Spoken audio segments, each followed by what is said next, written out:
Welcome. Let's take a look at the top story that we are tracking for you. Supporters of Alexei Navalny have taken to the streets of Russia to call for the release of the jailed Kremlin critic. More than 1,000 people have been detained across Russia. The Russian police have detained Yulia Navalnaya, the wife of Alexei Navalny. She was seen being escorted to the police van by Moscow police.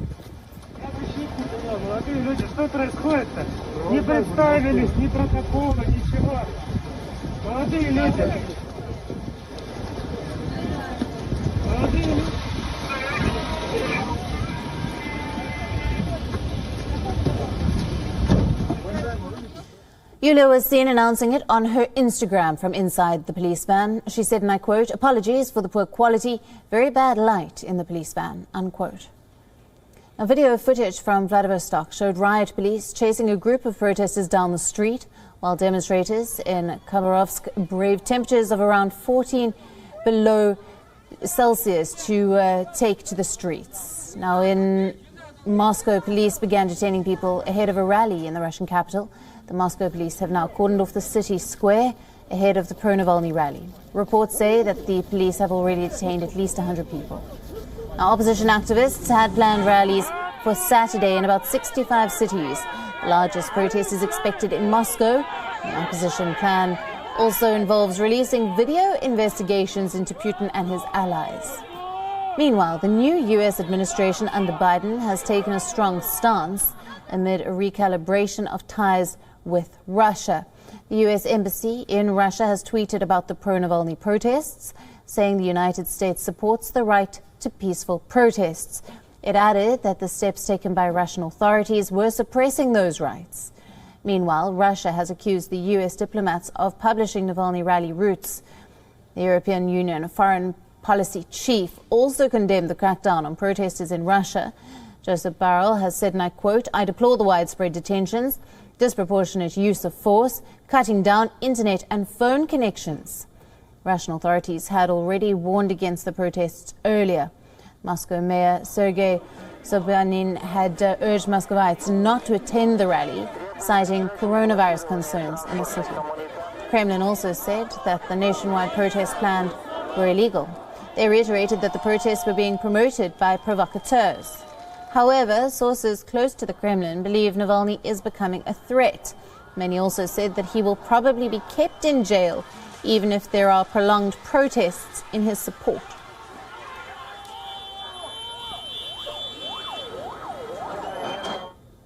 Now, we are being joined by our correspondent, Daria Bandashuk, for more on this. Thank you for being with us on this broadcast. Now, the police in Moscow have detained at least 1,000 people, including Navalny's wife, Yulia.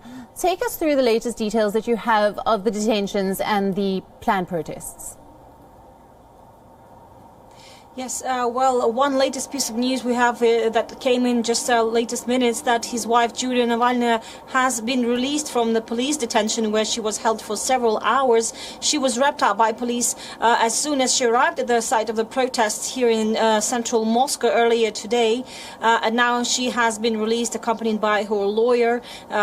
We know that in general, overall, in some 25 cities across Russia where these protests have been happening today, from the far eastern regions to western regions here in Moscow and St. Petersburg, nearly 1,600 people, activists, have been detained by police. In some towns, protests have ended already in eastern parts of Russia peacefully. There were some detentions, but generally here in Moscow and St. Petersburg, the protests are ongoing. There are clashes with riot police ongoing, and police are wrapping up activists and trying to clear the streets of central cities here in Moscow and St. Petersburg as well. So the standoff with police continues, and we've seen some footage of violent detentions with police officers using bats to beat on peaceful protesters, hitting them to the ground, stomping on them, hitting people who are trying to seek refuge in the underground metro stations or in areas that were not fenced off by police. So there's been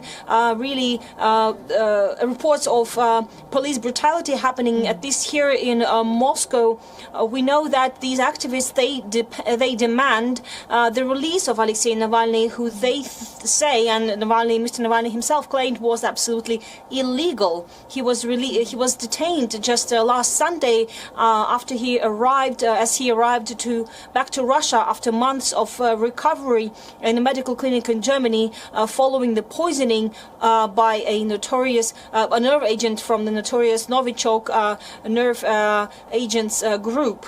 And he claimed and he blamed the Kremlin and Mr.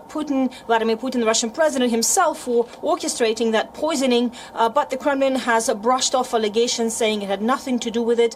The authorities here maintain that Mr. Navalny has violated the terms of his conditioned discharge after a criminal proceeding, and that by violating the terms, he has committed a crime and was detained. And now he is currently in jail, awaiting a trial on the 2nd of February, which the court will decide whether that conditional discharge term can be now sort of wiped off, and he has to serve actual prison time, at least 3.5 years that he's been facing initially. Right. Daria, the U.S. Embassy has condemned the crackdown on the protesters, and they say that the right to peaceful protest is being suppressed, and as you mentioned, there is excessive use of force by the police. Take us through that statement by the U.S. Embassy in Moscow. Well, the U.S. Embassy earlier published a statement about warning U.S. citizens living in Moscow and other big cities in Russia, alerting that there will be this protest taking place and advising to take precaution and measures, and also said that pro-Navalny supporters plan to move from Tverskaya, the central street Pushkinskaya Square, down to the Kremlin, which was not initially announced by Navalny supporters.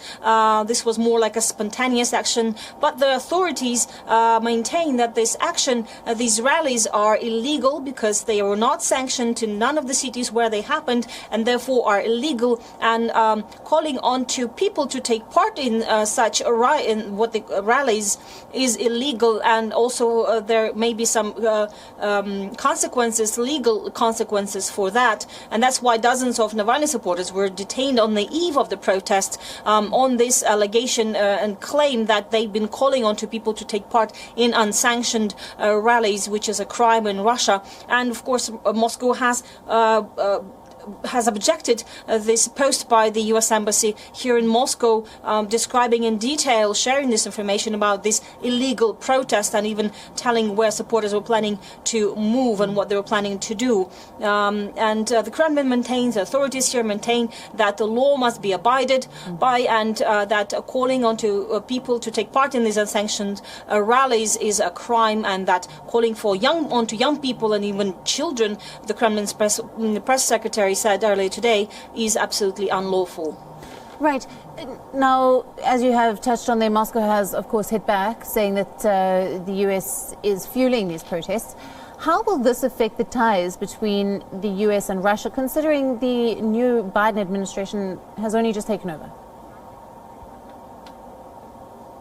Well, we've seen some fresh sanctions against Russia, both from the U.S. and Europe earlier, and calls from European leaders to the Kremlin to release Navalny, and calls on to further sanctions, extend the list of people to be sanctioned, that people who are either tied to the investigation that Navalny did against Vladimir Putin, the Russian president, and his close friends, and also against the officials responsible for detaining Alexei Navalny last Sunday.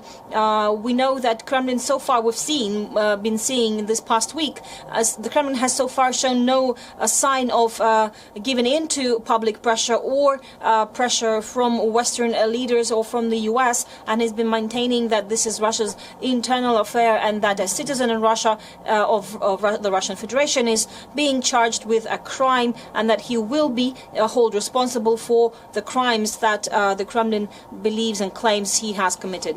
Right. Daria, thank you very much for bringing us all the latest coming out of Russia. WION, now available in your country. Download the app now. Get all the news on the move.